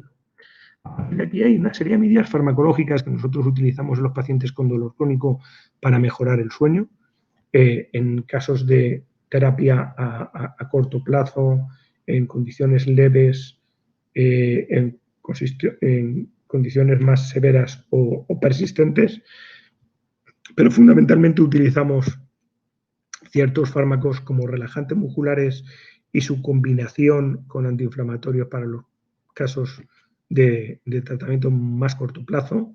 Después empezamos con ciclobenzaprina, clonazepam y antiinflamatorios. Empezamos con facilitadores o inductores del sueño, como pueden ser el zolpidem, la zopiclona, el temazepam. Y después, en los casos más severos o persistentes, utilizamos antidepresivos o también gabapentina o pregabalina. La melatonina hoy en día se ha convertido también en una de las armas para reducir el sueño y mejorar, reducir el dolor y mejorar el sueño. Y también los antagonistas de la orexina se han mostrado eficaces para el manejo del insomnio y también para el control del dolor en ciertos casos con neuropatía diabética, al menos en animales de experimentación. Es decir, estamos hablando de fármacos que, pese a que se diseñaran originalmente para el control del sueño, también se ha visto que tiene un cierto efecto antihiperalgésico. Es muy importante que sepamos un poquito más sobre la medicación y el dolor y el sueño, porque muchas de las medicaciones analgésicas pueden alterar la arquitectura del sueño de una manera similar a cómo hace el dolor agudo o el dolor crónico. de tal manera que disminuyen o eliminan el sueño delta y el sueño REM, y que el alivio del dolor que produce la mayor parte de los analgésicos no parece revertir los cambios relacionados en la arquitectura del sueño. Es decir, fijaros que estos fármacos, los opiáceos, los antidepresivos tricíclicos, los antiinflamatorios no esteroideos, los antiepilépticos, los cannabinoides, todos tienen un efecto analgésico, pero algunos tienen como efecto deletérea el disminuir la fase delta del sueño, que es muy importante, algunos también el sueño REM. Fijaros que los opiáceos son muy buenos como analgésicos, pero son desastrosos a la hora de provocar una desestructura en la arquitectura del sueño. Y hay algunos que mejoran el sueño delta, como pues el antidepresivo tricíclico, pero disminuyen el sueño REM. Es decir, todavía existen muchas cuestiones que deben ser resueltas. Por ejemplo, ¿qué intensidad del dolor se requiere para alterar la arquitectura del sueño? Si la mejora de la arquitectura del sueño disminuye la percepción por parte del paciente de la intensidad del dolor, o qué grado de alivio del dolor puede ser necesario para revertir los efectos deletéreos del dolor en la arquitectura del sueño.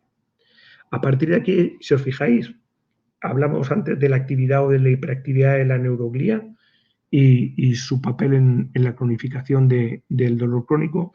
Pues fijaros que muchas de las estrategias para normalizar la actividad glial son tratamientos de carácter conservador, intervenciones de tipo conservador, como el manejo del estrés, la terapia mediante el ejercicio, el hacer ejercicio, sobre todo ejercicio aeróbico, pero también el manejo apropiado de la calidad del sueño del paciente. A partir de aquí, las medidas respiratorias, y medidas respiratorias son tanto el CPAP como los dispositivos de avance mandibular, reduce la presión arterial y disminuye la sensibilidad al dolor, aumentando la tolerancia al mismo. Esto fue un estudio que se realizó en veteranos con respuesta al CPAP, con pacientes que tenían apnea obstructiva del sueño y tratamiento con opiáceos, y se veía la respuesta positiva y la disminución de la necesidad de tratamiento con opiáceos. Pero sabemos que esas medidas respiratorias, sobre todo en el caso de los dentistas que utilizamos dispositivos de avance mandibular, tienen efectos potenciales adversos que pueden ser relacionados con el dolor muscular masticatorio o con el dolor a nivel de la articulación temporomandibular. Para concluir, con el manejo del dolor musculoesquelético crónico, hay que tener en cuenta que el sueño, en la gran mayoría de los pacientes musculoesqueléticos, existe una disrupción, que existen pocas variables críticas que pueden explicar la variabilidad entre la interacción del sueño y del dolor, y que es obligatorio evaluar la influencia de esas situaciones de comorbilidad cuando manejemos pacientes con dolor crónico de tipo musculoesquelético. Los trastornos temporomandibulares lo son. Muy importante mejorar la estabilidad del sueño y la consolidación del mismo, y sobre todo que los tratamientos deberían ser siempre individualizados para cada paciente y siempre de tal manera que se vean involucrados abordajes de tipo multiterapéutico. Es decir, no significa que mismo tipo de café nos vaya a gustar a todos. A partir de aquí, la agenda de investigación es importante, ¿no? Porque los estudios polisonográficos futuros se deberán extender más allá de las poblaciones de dolor crónico que ya hemos estudiado. Habrán que tener otra serie de factores que pueden considerar como cofactores y que tienen que tomarse en consideración a la hora de diseñar los estudios polisonográficos: la noche de adaptación, la influencia de la medicación, la influencia de las psicopatologías en los resultados de la polisonografía, siempre buscar para otros trastornos primarios del sueño y siempre realizar medidas de tipo cuantitativo y cualitativo para establecer análisis de correlación subjetivo y objetivo entre los parámetros del sueño y del dolor. Necesitamos, evidentemente, también realizar estudios longitudinales y también el empleo de dispositivos de actografía en conjunción con diarios del sueño para examinar variables que reflejen la continuidad del sueño o los estudios durante periodos de tiempo también más extendidos. Es decir, dado los resultados presentes, los estudios de disrupción experimental del sueño tienen una serie de consideraciones éticas que como menos debemos de tener siempre en mente. La investigación debe ir dirigida hacia intentar descubrir cuáles son los mecanismos que subyacen en esa relación bidireccional entre el sueño y el dolor, y que los mecanismos que pueden ser clave pueden incluir el sistema modulatorio ascendente y también la activación neuroinmune a nivel del sistema nervioso central. Traduciendo todos estos datos científicos, que son muchos y que pueden tirar un poco para atrás la primera vez que uno los ve, hay, y esto es lo bueno, algunos mensajes para llevar a casa, que serían lo que denominamos esas perlas clínicas que todos nos gusta. Es decir, ¿qué puedo implementar yo ya el próximo día que yo vea a un paciente con dolor crónico y que tenga alteraciones del sueño en mi consulta?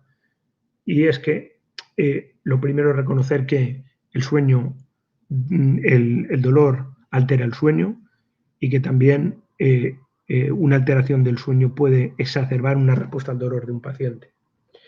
Que tanto el insomnio como la depresión son altamente prevalentes entre los pacientes con dolor crónico, y que las alteraciones o los trastornos del sueño primario como el insomnio y la apnea del sueño se han asociado también con varios tipos de procesos o de quejas dolorosas, y por lo tanto hay que tener siempre en cuenta esta relación bidireccional.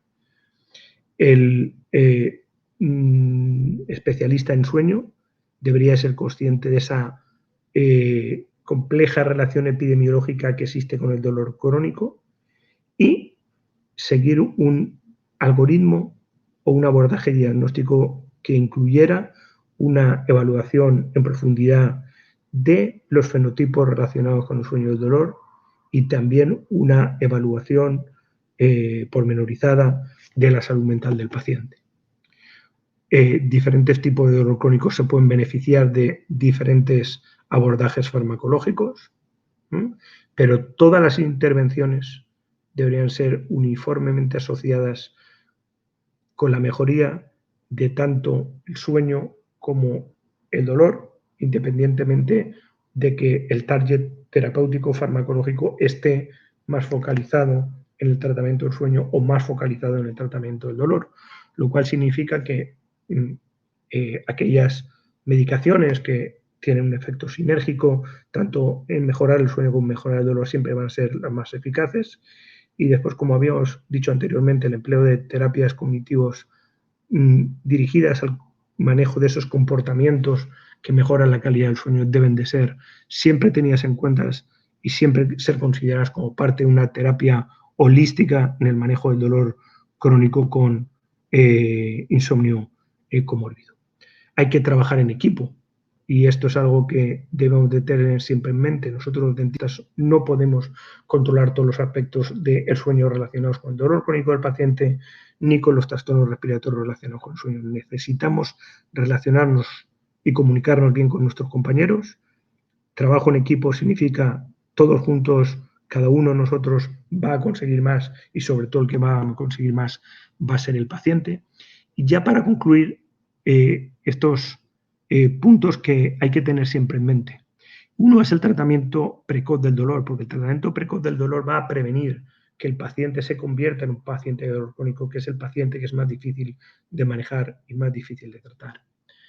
Hay que chequear siempre o buscar o hacer preguntas sobre la calidad del sueño, porque muy poco sueño o demasiado sueño pueden significar un problema de algún tipo de psicopatología subyacente, de ansiedad o de depresión.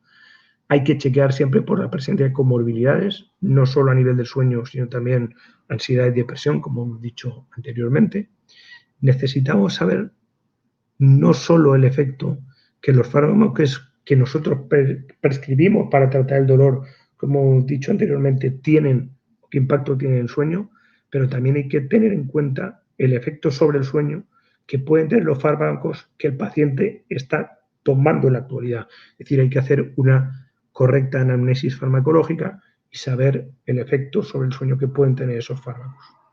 Es decir, debemos de pensar siempre como doctores y dejar de pensar como dentistas, incluso cuando nuestro objetivo final sea el colocar al paciente un dispositivo de avance mandibular porque tenga una apnea del sueño o tenga una roncopatía.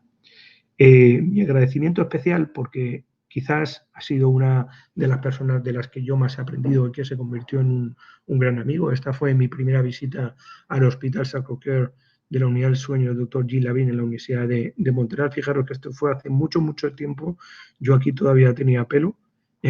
Y una de las lecturas que más os recomiendo, él fue el que me introdujo en el apasionante campo de la relación entre el dolor y el sueño. Cuando me regaló este libro, yo iba ahí a aprender bruxismo y él me dijo, no, lo que vas a aprender va a ser dolor y sueño. Y este es el mejor libro que hay o que yo recomendaría en la actualidad a todos aquellos que os queráis ver involucrados en la medicina dental del sueño, que se llama Sleep Medicine for Dentists. Es la segunda edición, está publicado por Quintessence y está editado por el doctor Lavigne y el doctor Peter Cisturi de la Universidad de Sydney.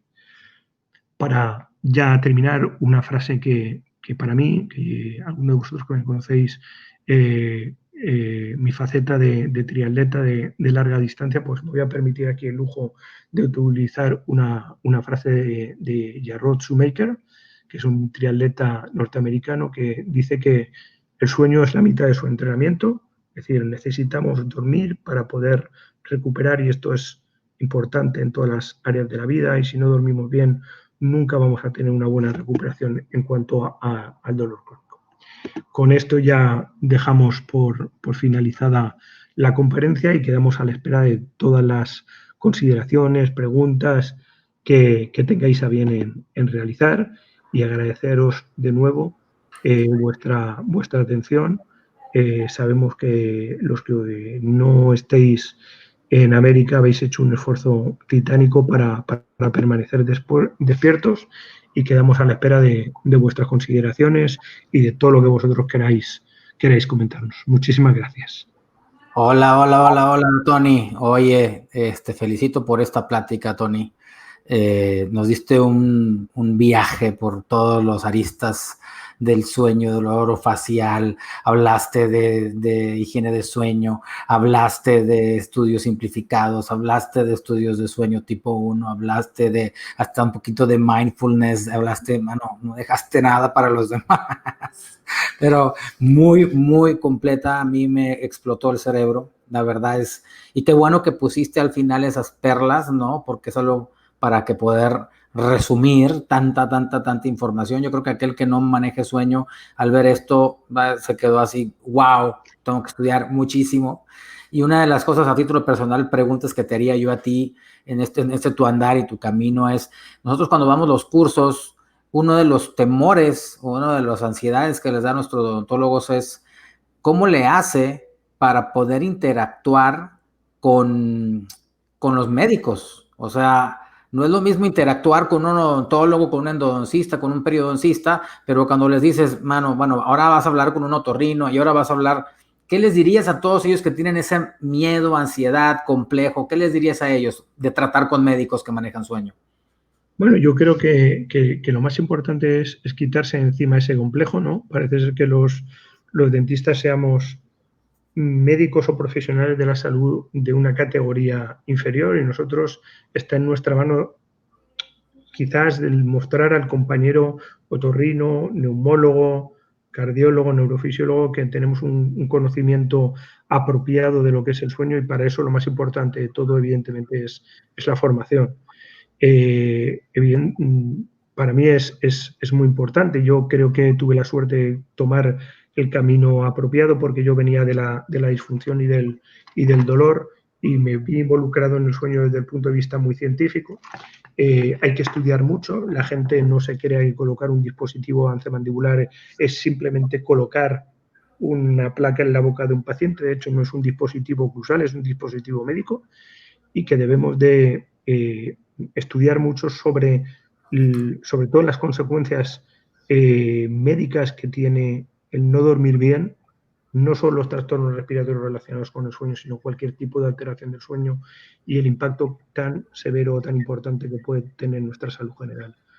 Cuando nosotros hemos tenido una formación adecuada. Yo creo que coincidirás conmigo que, bueno, nosotros nos conocimos precisamente en la Universidad de Tufts y es uno de los programas que tú vistes la seriedad con la que todos los ponentes, empezando por el doctor Leopoldo Correa, el doctor Jamison Spencer, el doctor John Remers, el doctor Jonathan Parker, el doctor Nossi Mehta, tienen sobre el campo. Coincidirás con que quizás el aspecto más importante y que más en serio hay que tomarse es el de la formación continuada. Cuando tú estás bien formado, la capacidad de comunicación que tienes con el resto de tus compañeros médicos aumenta de manera exponencial y eso es lo que te hace también, creo que, ganar en confianza a la hora de que ellos confíen en ti a la hora de remitir el paciente. Yo, por ejemplo, tengo una máxima, ¿no? Cuando un paciente viene a la consulta y dice, bueno, pues yo tengo un ronquido y yo sé que vosotros los dentistas colocáis unos dispositivos maravillosos para dejar de roncar. Lo primero que le dices es, bueno, pero ¿te ha visto un otorrino, por ejemplo? No, pues entonces vete a que te vean y cuando te vean ya, porque hay que también hacer diagnósticos de ciertos niveles de vía de obstrucción y hay que trabajar con neumólogos, hay que trabajar con otorrinos y yo creo que derivando también paciente a ellos a la larga también nos van a devolver o nos van a derivar pacientes a nosotros. Nosotros vamos a aprender mucho de lo que ellos nos tienen que decir y al final nosotros vamos introduciendo la cultura de que el dentista también tiene su papel en el diagnóstico, en el screening y sobre todo en el tratamiento de la mioobstructiva del sueño con los dispositivos de avance mandibular. En mi caso, yo también caí en aquella situación privilegiada, ¿no? Porque otra de las cosas que suelen pasar cuando empiezas a meterte en el mundo del tratamiento odontológico de los trastornos respiratorios relacionados con el sueño es los side effects, las alteraciones de los tipos de trastornos temporomandibulares, pues yo ese campo ya lo tenía ganado. Por eso estamos en una situación privilegiada para el manejo de ese tipo de trastornos, igual que los ortodontistas, ¿no?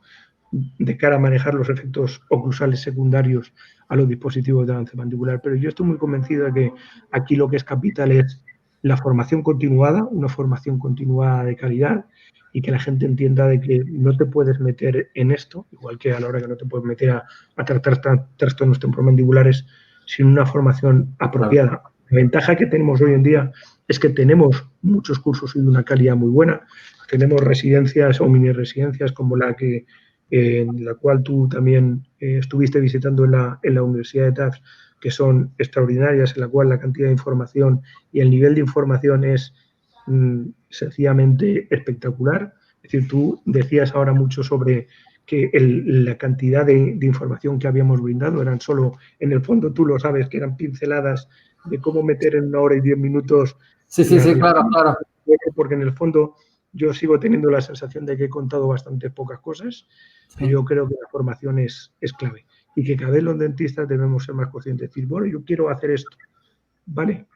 Eso puede ser una vía de apertura a introducir un nuevo tipo de tratamiento en tu consulta, pero debes de estar lo suficientemente formado en sueño para coger y para abordar correctamente al paciente, porque en el fondo el paciente no es una boca, el paciente es un todo y vas a tener que lidiar con muchos frentes y vas a tener que en muchas situaciones, en más de las que pensamos, contar con la ayuda indispensable de otros compañeros de otras especialidades que la verdad es que en mi caso siempre ha resultado enriquecedor y yo creo que para el resto de los compañeros también.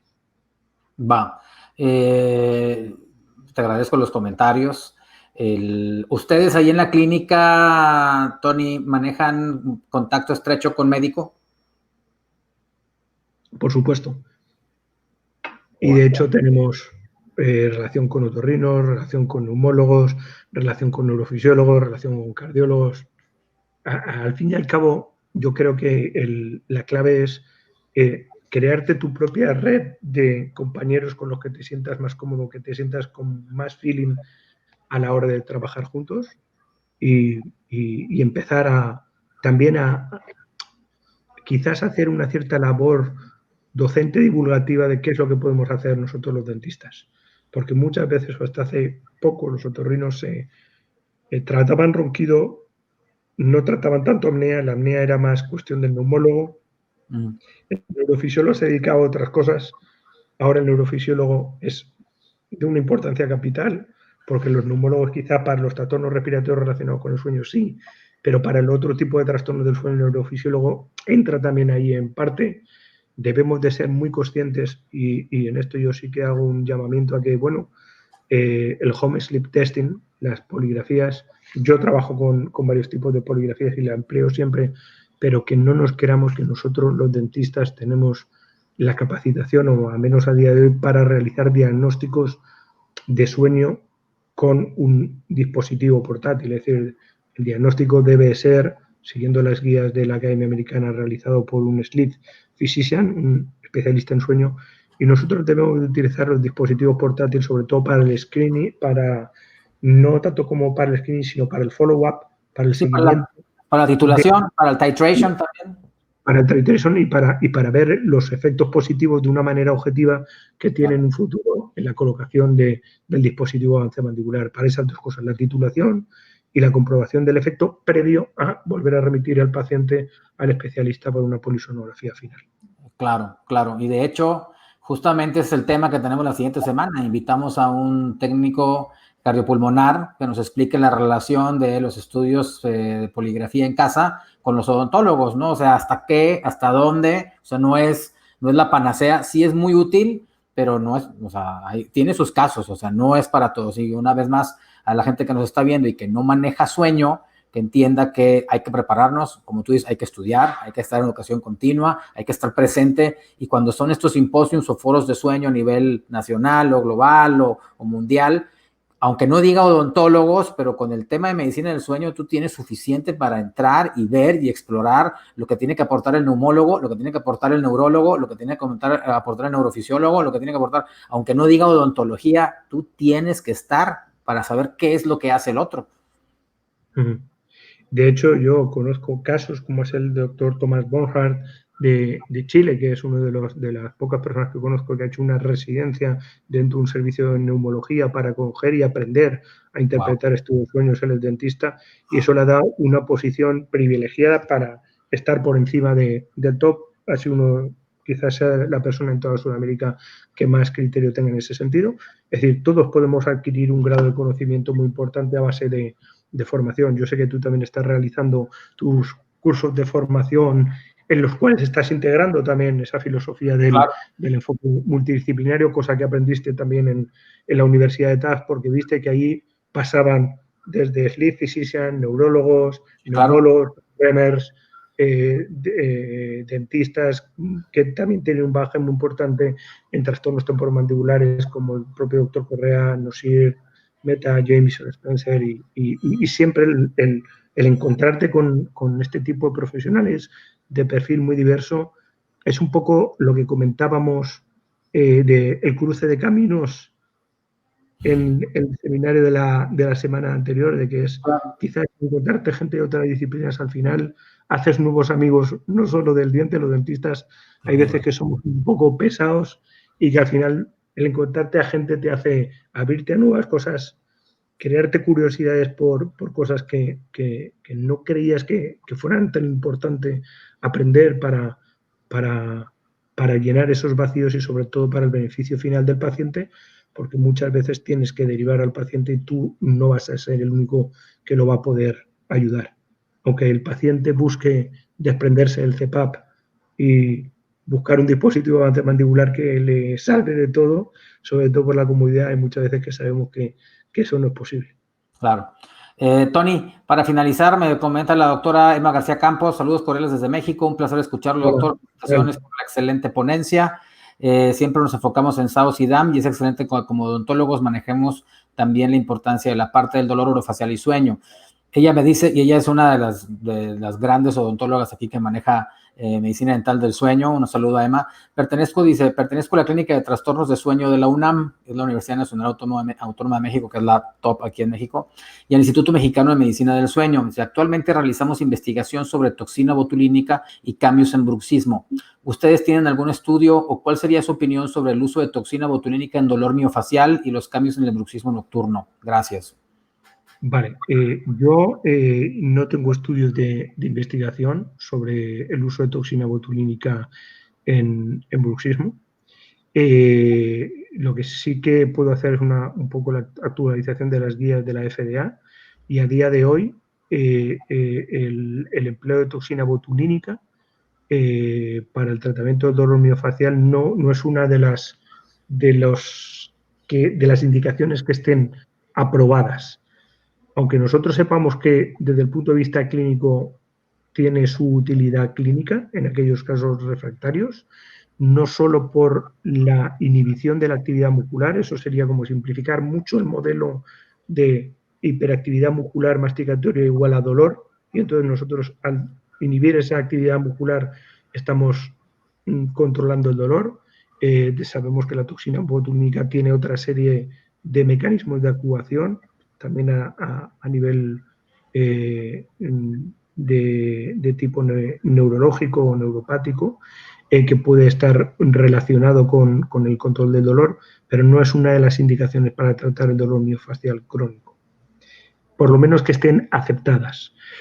Después se plantea también un poco el dilema, ¿no? El dilema que yo me planteé en mi consulta cuando yo utilizaba Botox era que un paciente con dolor crónico quiere soluciones. Y en mi caso, cuando estás hablando de medicina privada, una infiltración con toxina botulínica es una cosa que tienes que repetir cíclicamente cada 4 y 6 meses y que tiene un coste muy elevado, ¿no? Y entonces, es decir, ¿cómo justificas que un paciente pues se gaste $500 en una infiltración de toxina botulínica cuando no le puedes ofrecer seguridad? Esto no quiere decir que no funcione. De hecho, hay protocolos para el empleo de toxina botulínica como tratamiento para las migrañas refractarias con el protocolo IMPACT, etcétera. Pero yo dejé de utilizar en mi clínica privada el Botox precisamente por ese motivo. Ahora ya sabemos que hay incluso estudios con toxina botulínica que por esos mecanismos que hemos dicho pueden ser incluso efectivos para el tratamiento de neuropatías trigeminales postraumáticas o en algunos casos de neuralgia del trigémino, pero siguen sin estar con la etiqueta de indicación por la FDA. Entonces yo creo que, bueno, pues es una de las... Y sabemos que en el fondo son neurotoxinas, ¿no? Que en algunos casos pueden presentar una serie de efectos adversos. Entonces, bueno, pues a día de hoy no está aceptada. Nuestra impresión clínica, evidentemente, es que en aquellos casos refractarios pueden coger y pueden, evidentemente, ayudar, pero no como tratamiento unimodal.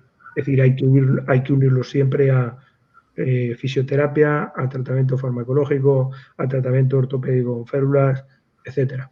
Nosotros, por ejemplo, utilizamos mucho la infiltración con ozono unida con fisioterapia y estamos obteniendo resultados, la verdad es que muy esperanzadores, sobre todo con algo que es más natural y que el precio del coste es mucho menor, al igual que se está haciendo en las unidades de dolor crónico.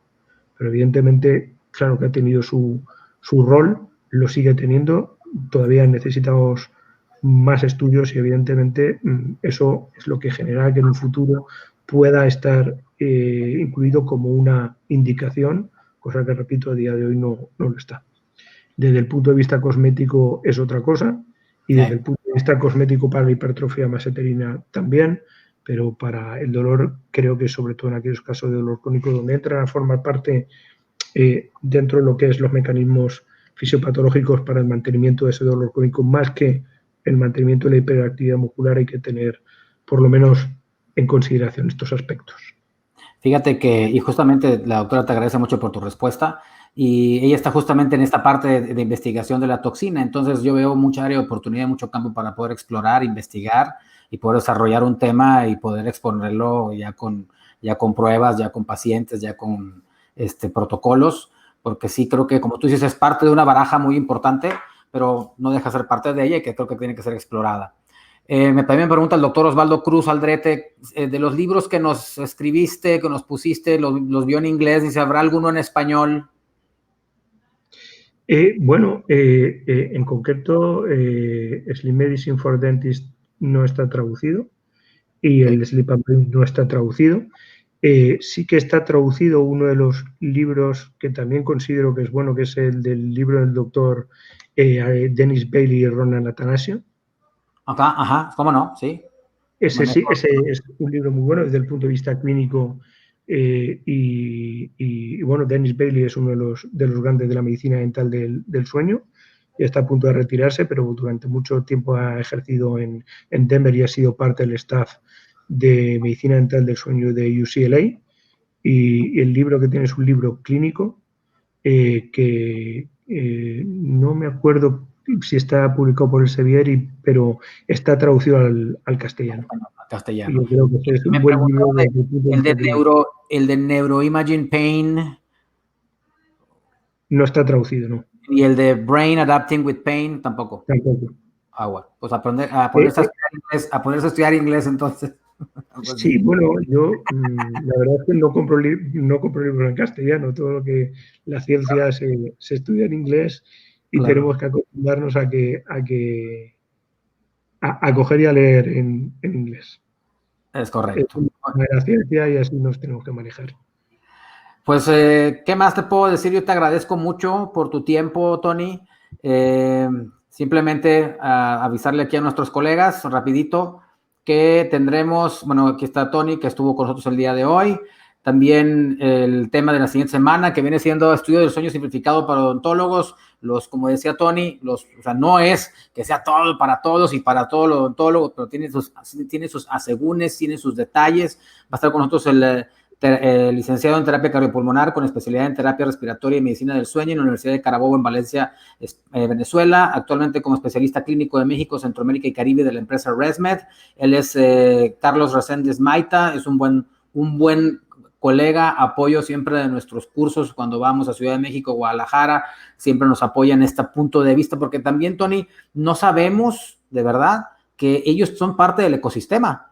O sea, de esta parte del sueño lo ignoramos y creo que también es bueno que nos hablen los odontólogos y nos diga, hey, esto es lo que hacemos. O sea, nosotros los técnicos pulmonares tenemos parte de sueño y hacemos esto y ustedes, creo, como odontólogos, de aquí no se salgan y ¿no? Entonces, eso tenemos la semana que entra.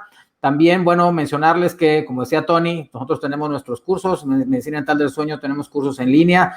Y una mención, y qué bueno que tengo este foro por la gente que nos está viendo, siempre es mejor la presencial, no habrá como tener un entrenamiento presencial, pero pues de aquí a que vengamos al modo presencial vamos a tardar mucho tiempo y sí podemos empezar a trabajar esta introducción para meternos a medicina dental del sueño. Vamos a ver también con diferentes ponentes. Estás invitado, Tony, cuando quieras participar.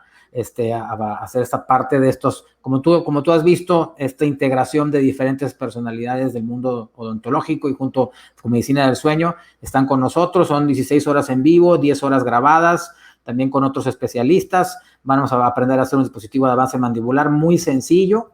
Va a haber implementación de medicina del sueño como negocio en tu práctica privada, va a tener acceso a un grupo exclusivo de odontólogos expertos en sueño, una elaboración de dispositivo, como ya dije, son 8 sesiones, días seguidos, 25 al 28, 2 horas cada sesión, y del 1 al 4 de septiembre también 2 horas cada sesión, de 8 a 10 de la mañana. Y por último, también invitarlos a este congreso que es, invitado Tony, vale la pena, es el 11º Encuentro Nacional de Medicina del Dormir. Este es de la Academia Mexicana de Medicina del Dormir AC, aquí en México. Tony, vale $10, Tony. Son 3 días. Exactamente, son 3 días de entrenamiento donde hay actividad para otorrinos, para cirujanos, para odontólogos, para neumólogos. O sea, hay varios salones, varias aulas virtuales. El odontólogo está tomando en cuenta. La doctora Emma García Campos es justamente la líder en esto. Ella es socia fundadora de la academia y ella justamente nos hizo el favor de invitarnos a participar con un taller de dispositivos de avance mandibular, diversos tipos, pero hay un sinfín de temas. Entonces son 3 días, invitados todos, son los días 19 al 21 de agosto, es de 8 a 12 de la mañana, son 3 días, $10, mano. O sea, ya si no quieres estudiar, ya, o sea, no va a ser por el dinero, ya es porque no quieres hacerlo. Entonces, métete a www.encuentrodeldormir2020.mx, ahí es la página de la academia. Y Tony, pues más que nada agradecerte, espero verte por ahí los eventos de estos de la Academia Mexicana de Medicina del Dormir. Ojalá te vea por ahí y tal vez participar en un futuro contigo. Muy bien, muchísimas gracias a todos. Y nada, vamos a ver si vamos a dormir, que aquí ya va siendo un poco tarde. Son casi las 3 de la mañana. Te mando un abrazo, Tony, cuídate. Saludos a todos. Muy bien, muchas gracias. Chao. Chao.